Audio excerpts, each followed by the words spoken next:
Hello, and welcome to another edition of INTOUCH Safety, the workplace health and safety webinar series presented by Encompass Michigan, the statewide network of comprehensive human service providers working together to develop independence and achieve inclusive communities. Our topic is the impact of employee engagement on workplace safety. My name is Todd Culver, and I'm the president and CEO of Encompass Michigan. This material was prepared under a Consultation Education and Training, or CET grant, awarded by the Michigan Occupational Safety and Health Administration. INTOUCH Safety is a training project in collaboration with the CET division, and Encompass Michigan has a longstanding and valued partnership with MIOSHA.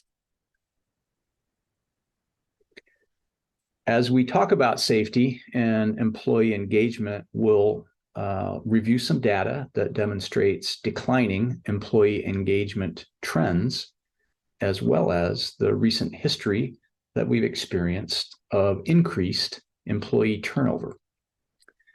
We'll then explore how this impacts both workplace culture and workplace safety.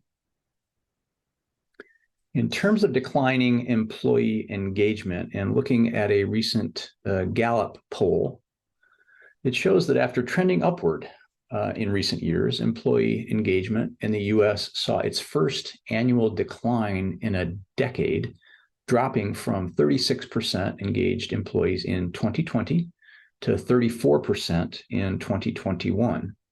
And this pattern continued into 2022 as 32% of full and part-time employees working for organizations were engaged, with 18% actively disengaged. And that active disengagement increased by 2 percentage points from 2021 and 4 points from 2020. It's important to note that Gallup measures employee engagement by asking random samples of the working population about specific workplace elements that can link to many organizational outcomes that include profitability, productivity, customer service, retention, and even safety and overall well-being. And the measures of employee engagement include clarity of expectations, opportunities for development, and feeling heard and cared about. This can lead to a workforce that's more involved and more enthusiastic, whereas disengagement can mean disgruntled, disloyal, or disaffected employees. That can result in an environment where employees focus on finding faults rather than seeking a solution. There is less interest in contributing to aspects of a positive work environment, and employees can be inattentive to workplace conditions. All of these characteristics of disengagement, when viewed through the lens of workplace health and safety, can lead to a negative outcome or a negative impact. When we talk about increased turnover, it's important, I think, to acknowledge the phenomena that we've experienced that's come to be called the Great Resignation, where 51 million employees quit their jobs in the United States in 2022. And if employee expectations are not met, retention does suffer. The inclination to leave or change jobs can elevate, rather than an active interest in staying and progressing through the organization. It's also true that higher turnover results in both increased costs and elevated risks. One study has estimated that turnover costs 33% of base pay, and it's also been demonstrated that new hires replacing those who left experience higher rates of injury. One study from 2016 to 2020 indicated that 34% of workplace injuries happened during an employee's first year on the job, and that these injuries triggered nearly 7 million missed workdays. So when we talk about bridging that disconnect between declining employee engagement, increased turnover, and how that disconnect impacts workplace safety, Studies have shown that employees are feeling more disconnected from the work than ever before. Now, that's the somewhat natural consequence of the impact of COVID, as well as the necessary resulting embrace of both hybrid and remote work. But I think it's also important to recognize that engagement strategies that we could view as somewhat traditional are beginning to lose their traction. And 79% of employees in one study indicated that they would prefer a job with recognition over a job that pays more but lacks that recognition. And that 40% indicate a likelihood of looking elsewhere if they are not recognized at work. So how these trends impact workplace culture. A recent article in the Harvard Business Review posited that when looking ahead, successful businesses will turn their attention from recruitment, a traditional focus, to retention.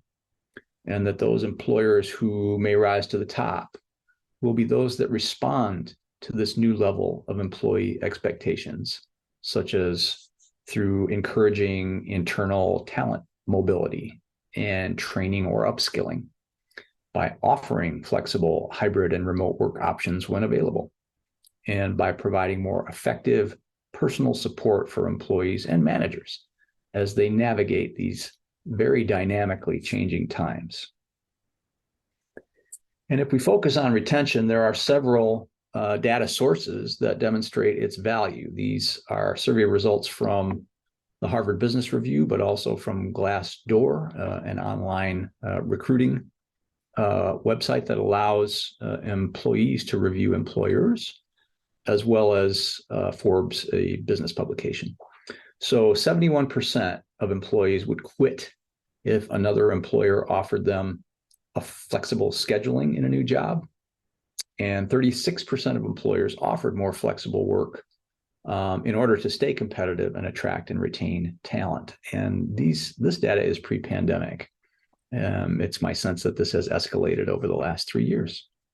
50% or half of employees stated they would sacrifice some of their salary to work for a job that they enjoyed. And 80%, again, affirming that earlier statistic, of employees state that they would quit their jobs for other organizations with better development and training opportunities.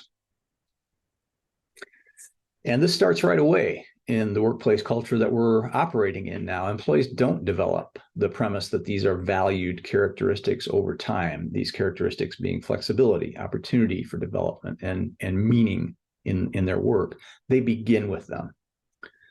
So to address that, onboarding can include things like opportunity mapping, access to resources that promote physical and mental health, as well as weaving in workplace health and safety messaging to support that sense of employee well-being.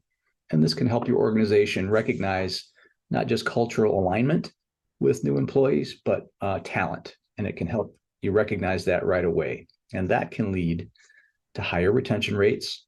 And then with fewer new employees, rates of injury can decrease.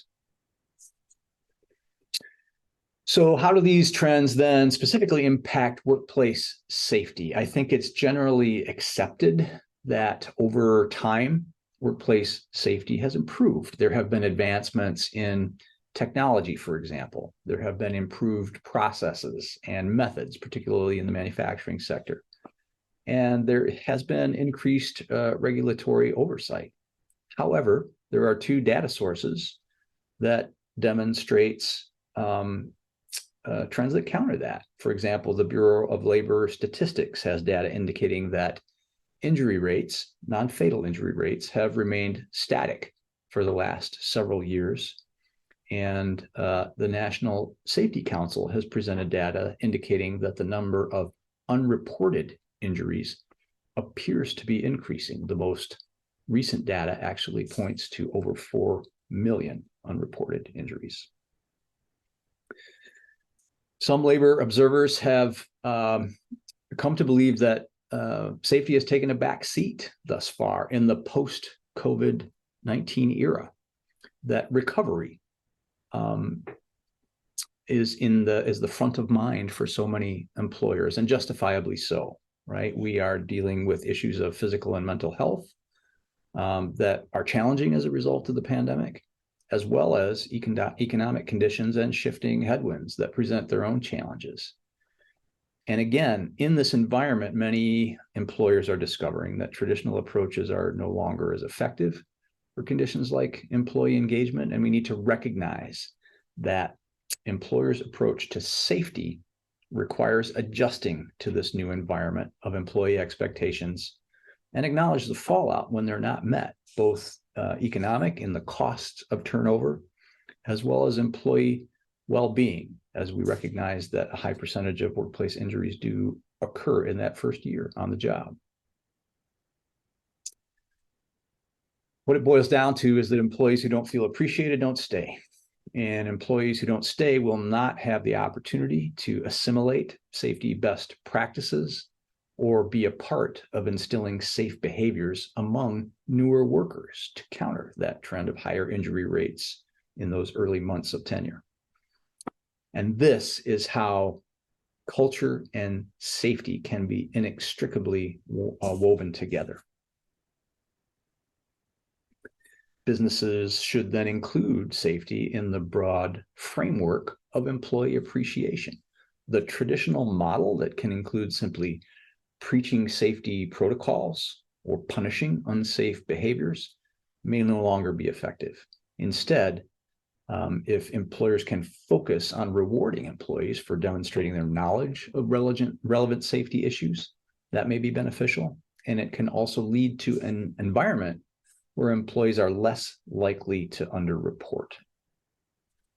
And even safety issues like that, like accident or near miss reporting, can be viewed as a net positive for employers so that procedures can be modified and best practices implemented using more accurate information when there's greater transparency in that type of workplace culture and environment. Employees should be encouraged to think of safety and safety reporting as a positive aspect of helping themselves and their colleagues take care of themselves, take care of each other, and make the organization a better place to work. Safety protocols can then improve, fewer employees are injured, and employers remain healthier and more competitive in the long run. I think it's important to recognize that safety and health programs help businesses prevent workplace injuries and illnesses, improve compliance, reduce costs, including in the workers' compensation arena. They engage workers, enhance social responsibility goals, and increase productivity and efficiency. This has long been acknowledged as the benefits of health and safety, but the potential for engaging workers perhaps could be elevated to a higher priority as we move forward. In conclusion, I would challenge all of us to think intentionally about how safety is woven into the fabric of our organization's culture and whether or not we've considered employee engagement strategies and how they have an accompanying impact on both safety and culture. And if we view reducing turnover not just through an economic lens, but through the lens of improving employee health and safety, if we elevate our focus on employee engagement, which can result in lowering employee turnover, we can actually have a net positive impact on reducing injuries and improving the health and safety environment for the workers in our organization. Thank you for being with us today. Please stay safe, stay healthy, and be careful out there.